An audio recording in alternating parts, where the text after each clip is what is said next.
So students, क्या आपको भी इंग्लिश पढ़ने नहीं आता है? अगर नहीं आता है तो आज जो हम तरीका बताने वाले हैं इंग्लिश रीडिंग का, उसको आप फॉलो करके रोज़ अगर प्रैक्टिस करते हैं तो आपको इंग्लिश धीरे धीरे पढ़ने आने लगेगा और आप आसानी से इंग्लिश बोल सकेंगे और पढ़ सकेंगे। तो कौन सा वो तरीका है जान लेते हैं, और इस वीडियो में हम आपको इंग्लिश टू हिंदी ट्रांसलेट करके बताएंगे ताकि आप कहानी को अच्छी तरह से समझ भी सकें। ठीक, और एक एक वर्ड का मीनिंग भी बताएंगे ताकि आपका वोकाबुलरी भी अच्छा हो।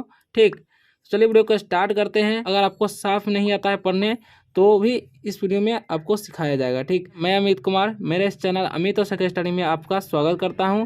और चलिए वीडियो को स्टार्ट करते हैं। तो सबसे पहले हम जानेंगे कि कहानी का नाम क्या है। तो कहानी का नाम है द क्लीवर एस, यानी कि चालाक गधा। क्लीवर मतलब होता है चालाक, एस मतलब होता है गधा। ठीक, तो चलिए वीडियो को स्टार्ट करते हैं। तो यहाँ पर लिखा हुआ है वंस। वंस मतलब होता है एक बार। यहाँ पर क्या लिखा हुआ है? वंस। वंस मतलब होता है एक बार।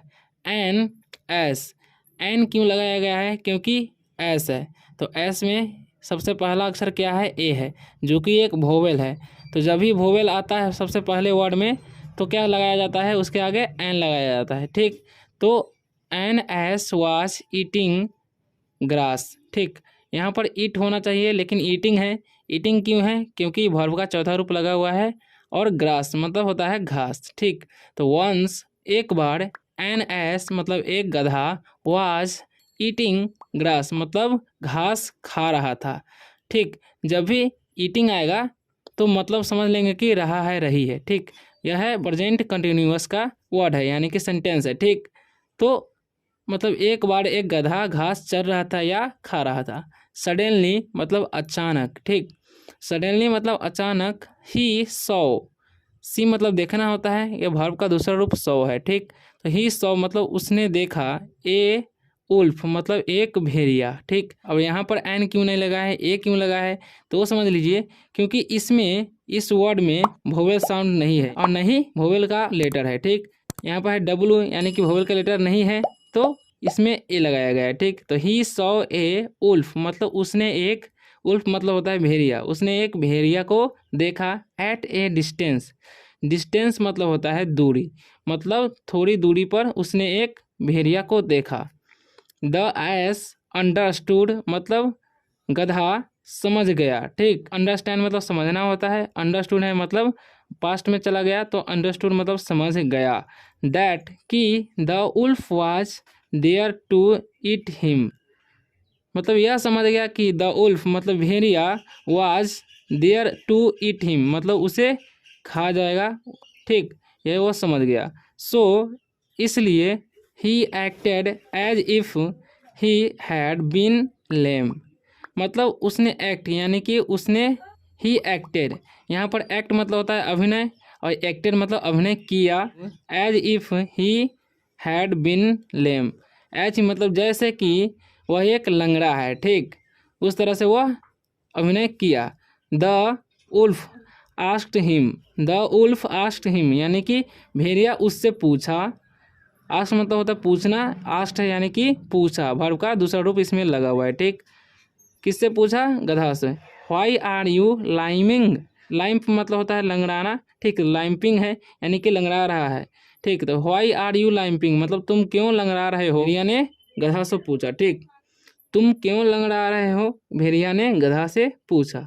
द द एस रिप्लाइड मतलब गधा ने उत्तर दिया। रिप्लाई मतलब होता है उत्तर देना, रिप्लाइड है यानी कि वर्ब का दूसरा रूप लगा हुआ है तो रिप्लाइड यानी कि उत्तर दिया।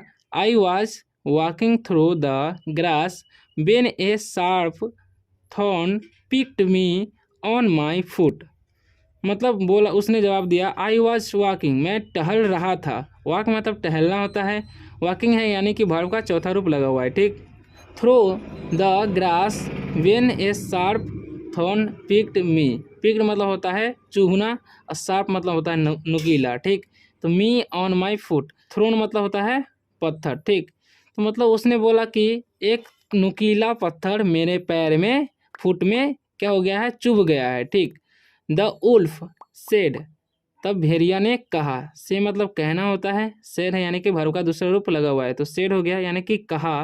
But I thought I will make you my food for the day but I thought मतलब मैंने सोचा था। थिंक मतलब सोचना होता है, थॉट यानी कि वर्ब का दूसरा रूप है तो पास्ट में चला गया, तो इसलिए मैंने सोचा था I will make you my food मतलब मैं तुम्हें अपना भोजन बना लूँगा।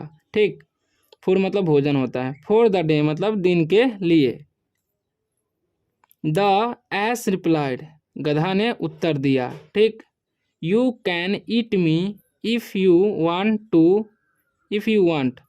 The ass replied you can eat me if you want मतलब तुम मुझे खा सकते हो अगर तुम चाहो। ठीक, वांट मतलब चाहना होता है। बट लेकिन the thorn can injure your throat.